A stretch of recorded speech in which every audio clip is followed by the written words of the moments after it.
In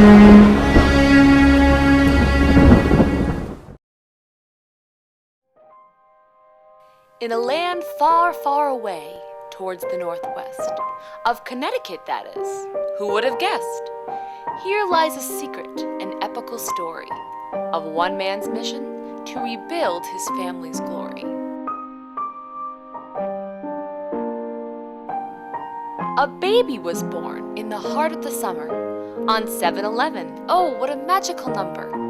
The name Max would suffice and only be that, not Maxwell, Maximilian, or Sir Maximus Cramat. He grew up admiring his father's creations, all of whom came through his dad's imagination. He persistently egged his father to write a book, to bring those characters to life for all to look. Years passed and came a dark man who saw an opportunity, though the thought of it happening could sound like lunacy. The man would take the character Telford and exploit him too, all the way to Hollywood. This part is true. But that wasn't the end, like you may have thought. The child is grown and will change the plot. Max would seek out the man who had stolen his half-brother, the man who had capitalized on the creativity of another. What do you feel the nature of a character, the voice, the mannerisms, or the look? I think it's all things, I think characters really start from the inside, at least that's where I like to start, is how do you feel about things? How do you feel about life? Where did you grow up? What was your family life like? What's the backstory? What's the history, the biography of that character?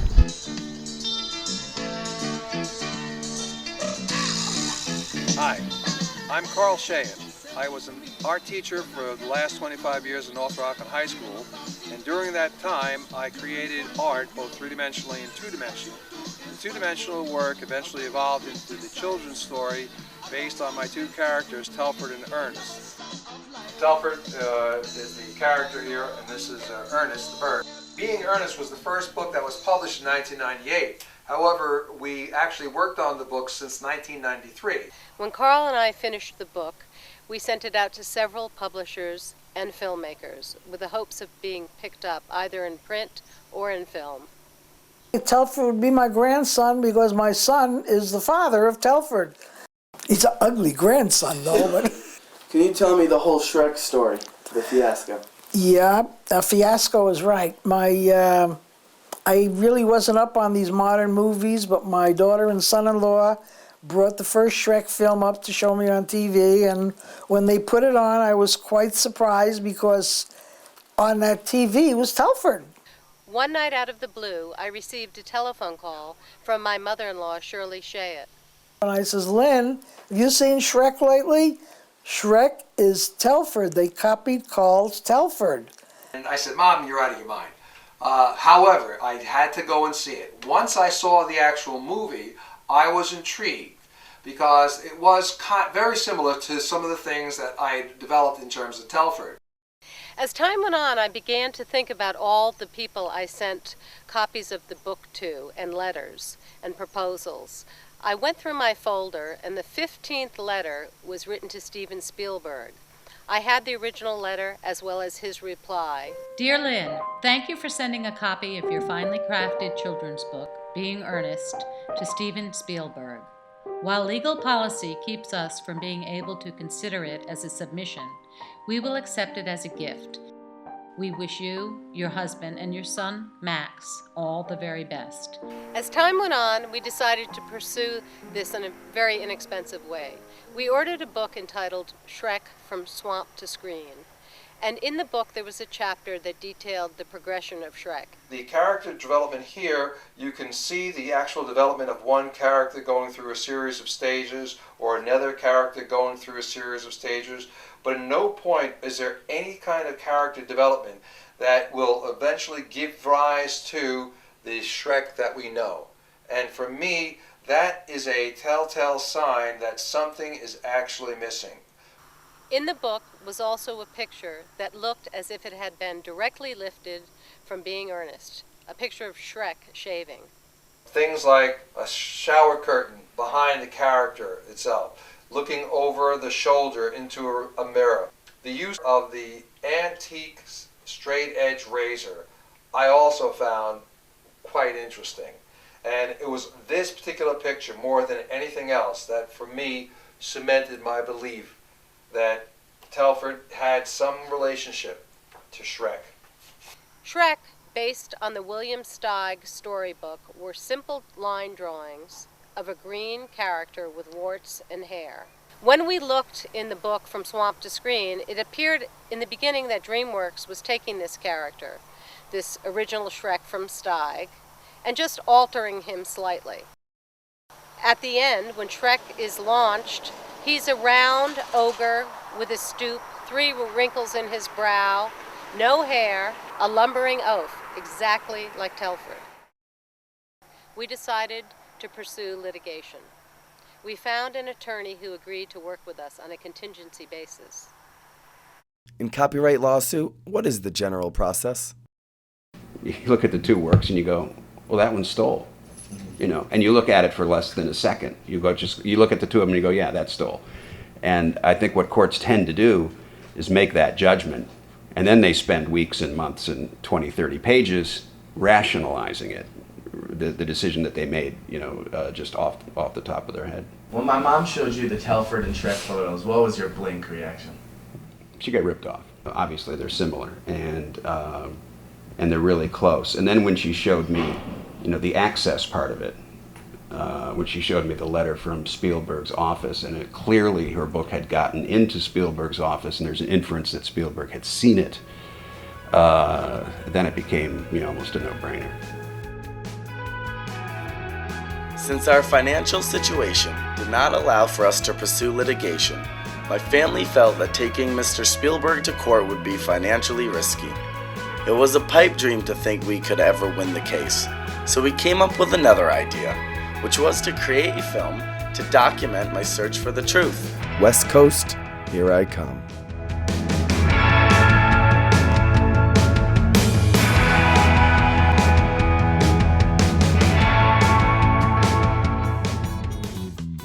Apparently in Hollywood, it is not all that uncommon for fictional characters to be stolen and have their rightful owners exploited. My first stop on the West Coast would be to San Francisco to meet Gerald Jones, author of Men of Tomorrow, a book that discusses the real creators of Superman. Superman was the brainchild of a couple of young guys.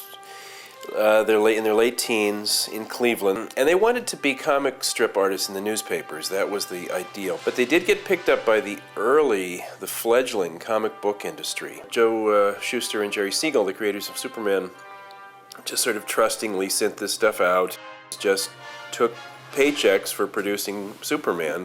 After they stopped to think about it, that they had sold their rights. They had not just sold pages, but that they had not protected their control of the character at all. And at that point, we're fired by DC Comics, the publishers, not entirely blackballed by the industry, but people who wanted to maintain good relations with DC were not likely to hire them. Really found their careers destroyed, had their names taken off the comics, so suddenly it wasn't by Jerry Siegel and Joe Shuster, it was just like a corporate product. In the 1970s, with some encouragement from comic book fans and some other cartoonists, launched a campaign to give them some recognition, and after a few months of battling in the public arena, finally got a pension and some cash and the right to have their names on the comics as creators. They never did get the rights back. That's something the corporation will never let go of, but they will, at least now there's some acknowledgement that people actually made these things and that they deserve something for having created these characters. There's also an understanding that when you step through this boundary into the business world, then you have to be successful, and success might mean ruthlessness in a lot of cases. I am outside of DreamWorks Archives, just south of San Francisco. I was able to arrange a tour to look at the character development artwork that is the evolution of Shrek. I was unable to take in my camera or use photography. However, what I saw was enough to establish my point. I saw hundreds of storyboards, sketches, watercolor paintings. And just like the book From Swamp to Screen, not one had showed an evolution of what Shrek is today. I asked them who had created this lumpy green ogre that we know. And they explained to me that it was a collaboration of artists and model makers. And I knew that was something that wasn't true.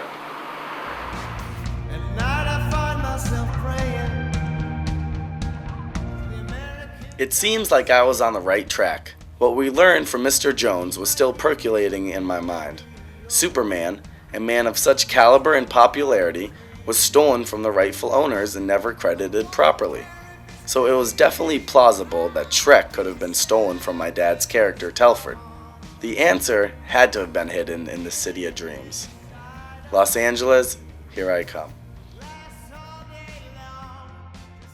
Plagiarism is a little bit like stealing. It's like being an imposter. It's like all forms of misrepresentation of the self. So I think there may be multiple kind of psychologies involved in it. The person who's a conscious plagiarist is either perfectly comfortable with feeling guilty at stealing the ideas or the work of someone else, or in fact they don't even feel guilty at all, which is perhaps a larger problem. Ever wonder what chickens do when you're not looking? The animated classic Chicken Run, released in 2000, was a story stolen from the book Escape from Cold Ditch, written by Britain's children's author Alan Davidson. Mr. Davidson claims that his original work, published in 1997, has the same plot, the same storyline, and his chicken characters have the same personalities as the chickens in Chicken Run.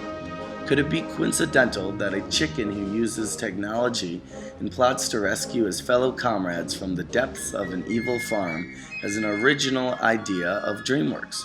Or could it be that Mr. Spielberg saw a story he could use and profit from?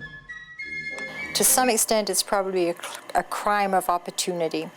The opportunity presents itself, and in a person who's got a somewhat flexible conscience and who has the wish to advance themselves, they may grab the opportunity.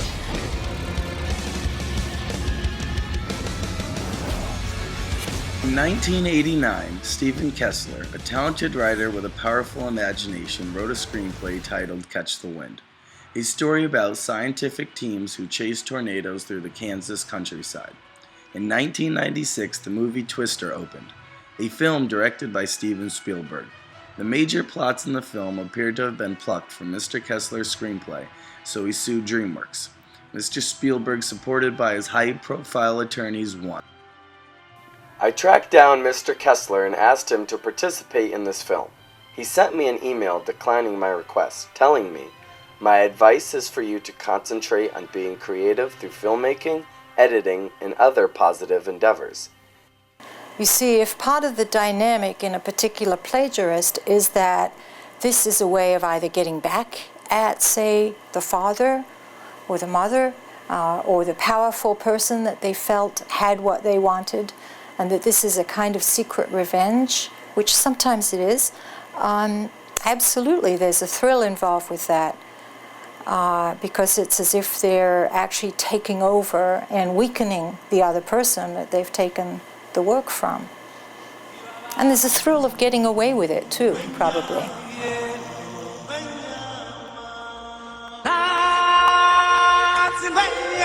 I had written about slavery in the States and slavery internationally, and this was my African story. What happened was Jacqueline Kennedy decided that this should be a movie, and I went to Hollywood. You know, they invited me out. I arrived in a yellow cab to Albin Productions to see these guys and had a big meeting with them. About, a couple of weeks later, they wrote to both of us saying this was wonderful material, etc., but that it was too big for a movie. And the rest is history. I mean, the rest you can look it up in every single newspaper in Europe and in the States. From my perspective, it doesn't seem justice has been served. How do you emotionally shake such a blatant appropriation from your story? And how do you creatively persevere still? Well, I sued them for $10 million. Oh. And I settled out of court.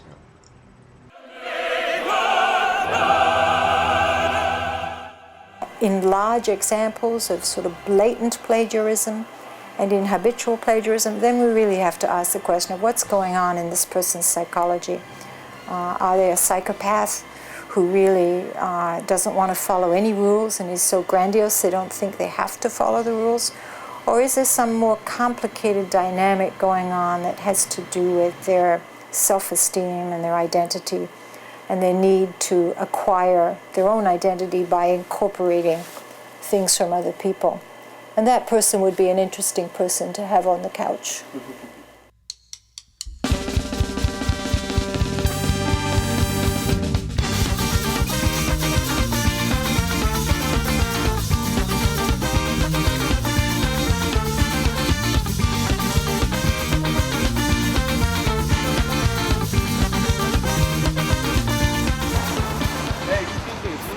Street is? Yeah, you want to go that way. Alright, thanks, man.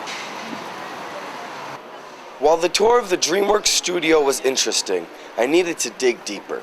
So I set up an interview with some of the key artists who helped develop the look of Shrek in order to find out the most information. I didn't mention anything about my parents' book or that I thought they might be dirty thieves.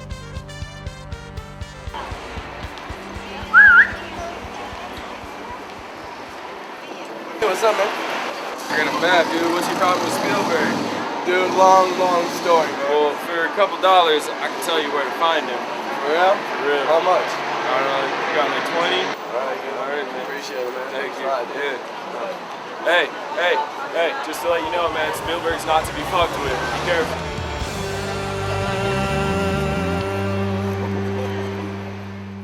I was one of the lead visual development artists. Basically trying to discover the look of picture and designs of locations and color scripts. I was the art director, not originally the art director. Originally I was a conceptual designer, and then as the film progressed, then eventually stepped into the art director role. Could you briefly describe the components of making the movie Shrek? Originally, it came across Jeffrey Katzenberg's desk in form of the William Steig book, and at the same time, this videotape was presented to him by the Propeller Heads, and they did this motion capture CG thing. As the legend goes, Jeffrey said, maybe I can do something here, and so originally he started out by developing Shrek with a motion capture idea in mind. And there was a whole team of people, talented storyboard artists and amazing painters and all kinds of guys, and establishing the motion capture for about a year, or 8 months to a year. Producer Ron Tipp at the time said, Jeffrey saw the test last night and he was underwhelmed. And we all went back to our desks, and first thing I saw was the Propeller Heads go out to their car and drive away. And then the second thing I saw were people kind of crying and carrying boxes back to their desks and things like that. So it looked like the crew was getting killed. So I thought, oh man, I'm gonna have to find another job. And so I sat there and I just kept painting my painting. And after about 2 weeks, Ron Tipp called about 25 of us into a conference room and said, welcome to Shrek. Basically, the components are the same as any kind of CG movie. You start out with drawings and a story, and then you go from there and build it and build it and build it and polish it until you feel like you've got what you want, and you make the movie. Yep. Who did the final drawing of that? Was there one person who actually came up with? You know what? I think it came out of Tom's maquette. A fellow named Tom Hester, who's one of the best modelers. And if you look up Tom on your IMDb or whatever, you'll find that his resume is quite impressive. Yeah. You know, whenever somebody says who's responsible for that, I always think, and when I think of Shrek, the way he really looks, I always think of Tom Hester as the key person for that. I don't really recall a drawing in my head. From Mary and Douglas, I had learned a lot. Shrek was almost canned in the pre-production stages, and there were a group of techies dubbed the Propeller Heads who were then ousted from the project. It seemed Shrek had buried many dark secrets, but what stuck most was the confirmation that Shrek had never derived from paintings. Hello, yes, may I please speak with Vicki Jensen? Hello? Hello, Ms. Jensen, how are you? Hey, Max. You can call me Vicky. For the first question, could you tell us your role in Shrek? I started as a storyboard artist on the project in 97 or early 1998. It was kind of at square one. They were reworking the story and really didn't have anyone cast. Chris Farley had just passed away, and so the whole movie was kind of going through a rebirth. And then a few months later, I was asked to direct along with Andrew, who was already on the project. Who would you say came up with the finalized look of Shrek? I would say there's not one single creator that can actually take credit for the look of Shrek. He was based on William Steig's character, so much of what he is still there, from his vest to his plaid pants and, of course, the ears sticking out on either side of his head. A lot of different character designers tried to find a look for him that would translate into CG. He went through a lot of different designs. I think that finally, in the end, it was our sculptor Tom Hester who was able to sort of pull a lot of the different ingredients together in a 3D sculpt that started to look like, that's our guy. When the sun go down, down, down, when the sun go down, down, down, when the sun go down, down, down. I remember coming across a quote from the book Shrek from Swamp to Screen. By Christmas of '99, an entire rough, storyboarded version of Shrek was shown for the first time. Even then, we changed him when we took him into CG and started to rebuild him there. The point being that by winter '99, DreamWorks was still in a very rough storyboard stage of Shrek. Also the time when they would have received a copy of my parents' book. So then I question, was it the book that brought it to the next level, to finalize the look of Shrek?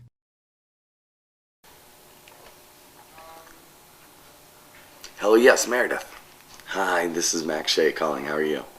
DreamWorks had previously allowed me access to their archives, as well as putting me in contact with Shrek's creative team. It was easy to get Tom Hester's email. I do admit that I did lie to DreamWorks, saying I was making a student film on Shrek. But I guess sometimes you have to lie to find the truth. But now we have Tom Hester's email. We got about 3 more days in LA. We'll just shoot him an email, see if he's available. Just keep our fingers crossed, like I said, and who knows what's going to happen. All right, goodbye. The creation of the sculptures helped me refine the character in the painting of the characters at a variety of different angles. There's that same little head, like a little man with a little brain, and then the big fat jaw, and the mouth placed quite high up on the jaw. The 3 wrinkled eyebrow, the pronounced Neanderthal ridge, blending into pronounced cheeks, nose that's overly wide for the proportion of the face. These elements are also true in Shrek. The 3 wrinkles in the forehead, the Neanderthal eyebrow, which blends into a very pronounced cheeks, the extremely wide nose, all resting on a neck that merely hints at a neck and shows more of a head connected to his shoulders, a la Telford, more than a normal human being.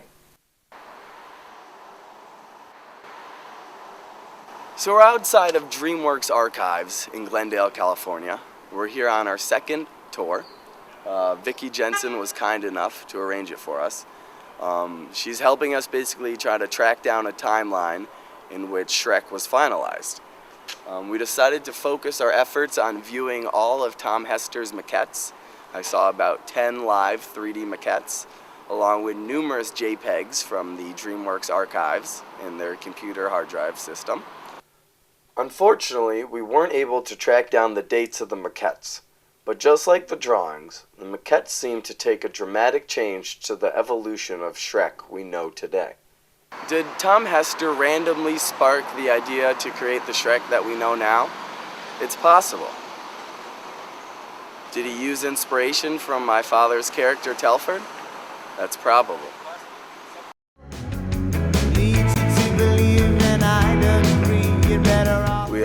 were able to get his address thanks to the star map we encountered on Hollywood Boulevard. I got my driver over here, Mike. And we should be getting close. So we're about to quickly drop off a little present for Steven. We figured since he liked Telford so much in the first book, we'd leave him a copy of my parents' newest children's book, Man's First Word. It could be purchased on Amazon if anybody's interested.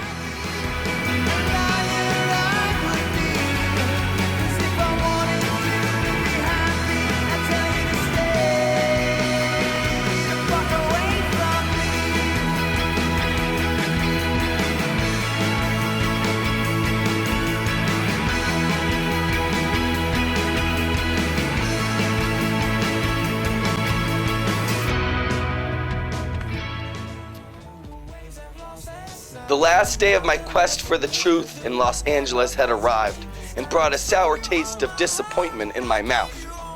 Hi, Max. Sorry for not getting back to you sooner. Tom is going to be tied up for a while and regrets he'll not be able to do a face-to-face interview. All the best, Nasir Sharif. The one man who might be able to reveal the truth, and he's too busy to even send his own email. My quest has been like an onion. It has had many layers. I've been peeling them off to search for the truth, and have found nothing satisfying in the middle. We've seen the illustrations, the pictures, even the maquettes. How was the idea for the final Shrek contrived? Is he part of Telford? Did my father get ripped off by DreamWorks like others before him? I've researched and probed to discover all the evidence I could. I guess it's up to you to decide. Whenever you're dealing with an entity the size of DreamWorks, and especially when you're going to their core function, which is creation, creation of images and creation of entertainment content, you're fighting a real uphill battle. Almost without regard to how good your case is, because they will fight everything tooth and nail, and they'll have the resources to do it. It is something that's epidemic. Mm-hmm. There is no way around it, under it, or over it. Power attracts other power, and they are the bosses. They are the ones, that control the whole industry. But everybody knows that. Every writer knows that. And it's common in Hollywood. I mean, there's any movie that comes out almost probably has a predecessor idea that that was borrowed from. Ideas tend to happen at the same time. Mm-hmm. Oftentimes, I'll get a screenplay, and it's about a certain subject, and then I'll read another one. And it's about the same sort of idea. Now, is it just sort of out in the ether and it's just a concept that's kind of there, or is somebody actually ripping somebody off? It's really hard to say. And I think there is still a little bit of that Wild West philosophy, if you just sort of take what you can and fight it out. And a lot of the heroes of the movie business are people who play the game ruthlessly and successfully and come out with a lot of money. And the race for the top is a pretty cutthroat race. Hollywood, and like we like to call it, show business, is a business. Mm-hmm. It always has been. People somehow forget that. They put it on a pedestal because we're making art or creating something that is entertainment or fun or sometimes silly, but the truth is that it really is. It is a business. It's about trying to make the most money. Yeah. And it's always going to be that way, and it always has been. Creativity is a mystery. Yeah. It's a mystery, and is a kind of. Is a kind of spiritual gift. And so when people are plagiarized, or they feel almost physically violated. As I sit here looking at one of Earth's grandest mysteries, the Grand Canyon, I feel a weight has been lifted off my shoulders. I don't know if we'll ever discover the truth, but I feel this film has done enough justice. My parents and I are finally able to close this dark chapter in our lives. The only protection you have is your own reputation, and your own reputation for being an honest person and doing an honest job. He stole it? This is a fact. Yeah, he's been sued like 6 times for stealing movies. I didn't know this, man. When he wins every time, Money make the world go round. he ain't met us here. He ain't met you? Uh-oh. Money make the world go round, though. You know money make the world go round. You know this, though, right? If there's one thing we could say to Steven Spielberg, what would it be? Mr. Spielberg, why are you giving my family such a hard time? You goddamn crook. How much money you think he made off Shrek? Oh, what? And he can't cut us off a chunk? A little something. He should give you some kind of paper. A Rolls Royce, a Bentley. A hoop, some kind of You know whip. what I mean? Anything. Cadillac. I feel you. Yeah. That's bad business, though. It's bad business. I don't like that. It's on the world. I don't like that, world. That's bad business, world. For almost